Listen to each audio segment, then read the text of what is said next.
By the year 628, the battles that had occupied the Muslims for the preceding 4 years had come to an end. Once the Muslims were no longer fearing the threat of total extermination, Muhammad knew that the time for fighting had stopped, and it was now time to make an extraordinary initiative, a peaceful, non-violent initiative. He astonished the whole Muslim community and the whole community of Yathrib by announcing that he was going to go on the Hajj pilgrimage.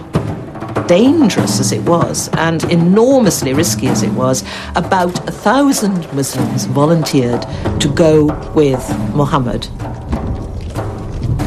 All the rites were fulfilled to the letter. The camels all decked in their special sacrificial garments.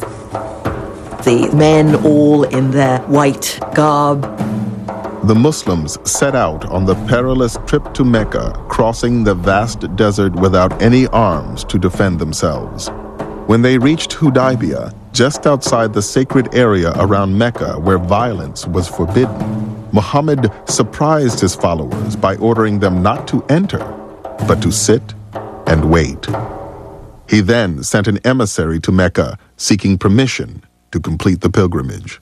Muhammad knew, of course, that he was putting the people of Mecca into a really impossible position, because if they forbade Arabs to enter the city and perform the rites at the Kaaba, they would be abusing their position as guardians of the holy places.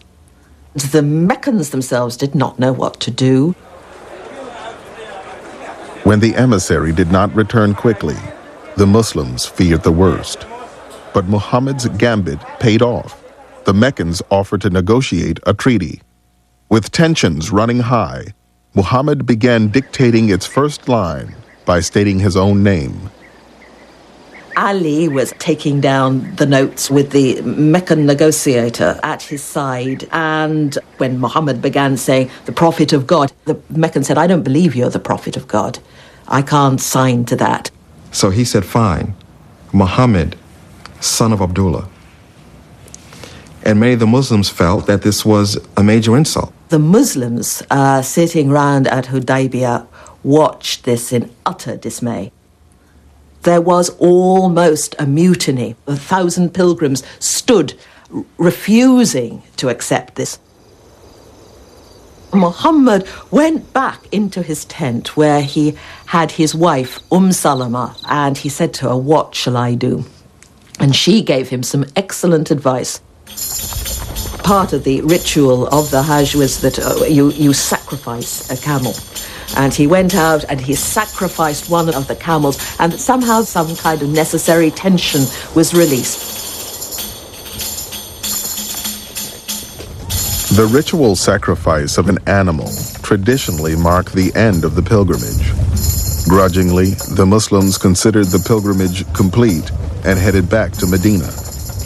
Muhammad had compromised on every major point in the treaty, but he had won the most significant concession. In return for postponing their entry into Mecca for a year, the Muslims had secured 10 years of peace and official recognition as a political entity. Muhammad had proved himself as capable a diplomat as he was a religious leader. There was wisdom in the treaty, because one of the things that was promised to the Muslims was protection as they moved throughout Arabia, that they would not be harmed, that they could move freely. And what was gained most greatly from that was the dawah, the teaching of al-Islam. On the way back to Medina, Muhammad told his companion Omar, "I have received a revelation which is dearer to me than anything else beneath the sun." It said, "Surely we have given you a clear victory." Then more and more people came to Islam. More and more people turned to Muhammad. It sent out a huge signal of strength of purpose, utter courage, utter panache, and utter wisdom. That, of course, he could go on to fight. Of course, he could have gone on being the prophet with the sword. But there are times when to make peace is more daring, more creative, and more enduring.